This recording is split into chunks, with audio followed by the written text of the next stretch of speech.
this time, if we're ready, we can go over to the phone lines and speak to, all right, so we'll try hard and see what we can do. But of course, there's, the beauty of it is that we've had to watch throughout what exactly has happened in terms of the analysis expose. Now, for those of you who do not know, it was titled Galamsey Economy. Galamsey Economy. Now, for a lot of people, and with the advert that played, their belief was that they were going to see something about the issues of Galamsey, who are those involved, financiers, and all of that. Now, probably what I'm thinking, and from yesterday, after seeing the reactions of people, that is not what they were expecting. I thought that maybe there was the pun that was used, you know, the economy turned Galamsey. So describing the word economy by the usage of Galamsey. So Galamsey economy. And so people using the economy as Galamsey and all of that. So that's basic to what I understood. But did you watch it yesterday? What do you make of it? Were there any expectations at all?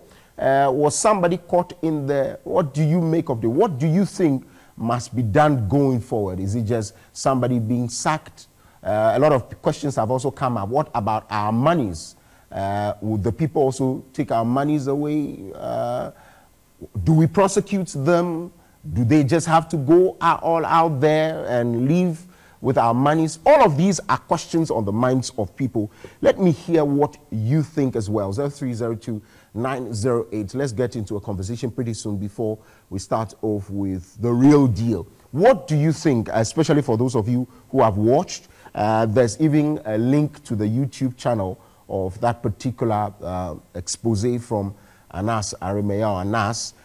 What do you think of all of that? But beyond that as well, we've seen a lot of, if you like, you know, responses from a lot of people who are engaged in this.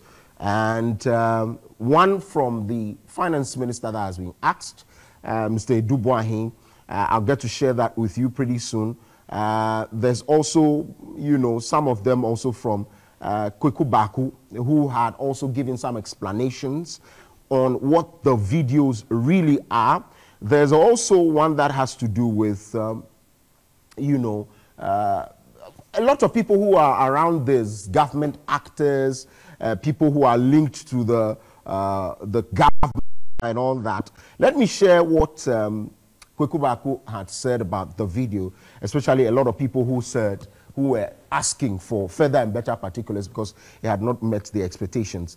Now, Abdul Malik Kweku Baku, okay, so I got that right, is the editor-in-chief for the New Crusading Guide newspaper. Now, that he seems to be, over the years, the boss of the investigative journalist and the boss of Tiger IPI, Anas Arimaya Anas. So once, any time you hear Kweku Baku's name come up, you should know that, especially with the investigative journalism, you should know that they work hand in hand. Now, he has revealed that the undercover footage belonging to the investigative journalist Anas Arimaya Anas was stolen and sold by an unnamed ally in 2018.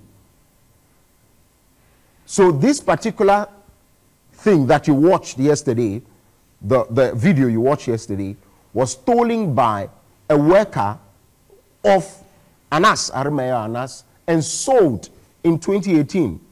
He explained that in a Facebook comment that the very incident was partly the reason why Anas used 2018 footage to expose corruption on the part of Charles Edu Boahen, Minister of State at the Finance Ministry, in the latest expose titled The Galamsey Economy. Now, he also went ahead, when I'm talking about he, I'm talking about Mr. Kweku Baku, went ahead that the theft coupled with the death of the lead investigator in 2019, that is Ahmed Hussein Swale, you remember him, right? The one who was gruesomely murdered, impacted this particular investigation, adding further that it was only after backup files had been accessed that the Tiger Eye PI team decided to go ahead with the latest expose. So what happened was that he is saying that the explanation is that the reason why you might have some abridged version or you feel you do not have the entire video is that in 2018, a worker or an ally of Anas had stolen this particular video, sold it to somebody involved in this, and that, you know, abruptly cut this particular investigation. And that's why when you walk in there, you see, you know, something that you feel is not too complete, all right? And so he wrote this because people are asking a lot of comments, yeah? Somebody stole and sold it to somebody thinking the evidence has been deleted forever. The buyer went out boasting about his possession for years.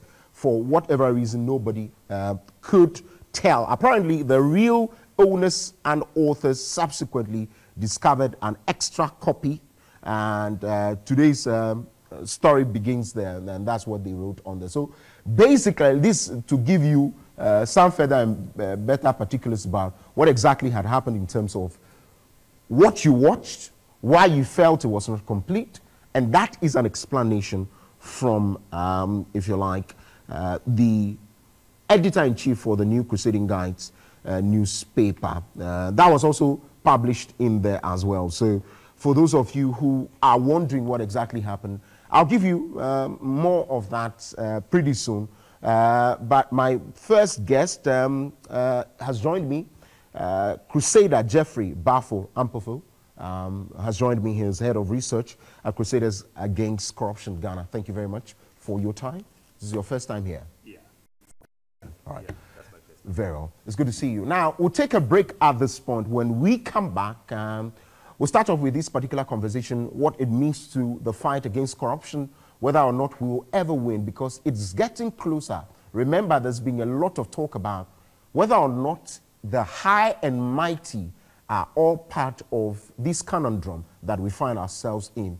And for a lot of people, once it is said, it is the backlash, they get the backlash, and it's all about speculations. And it only takes investigative journalism work such as this to expose further what might be the speculations from a lot of people who are watchers and people who are keen players or key players and watching keenly in this space. So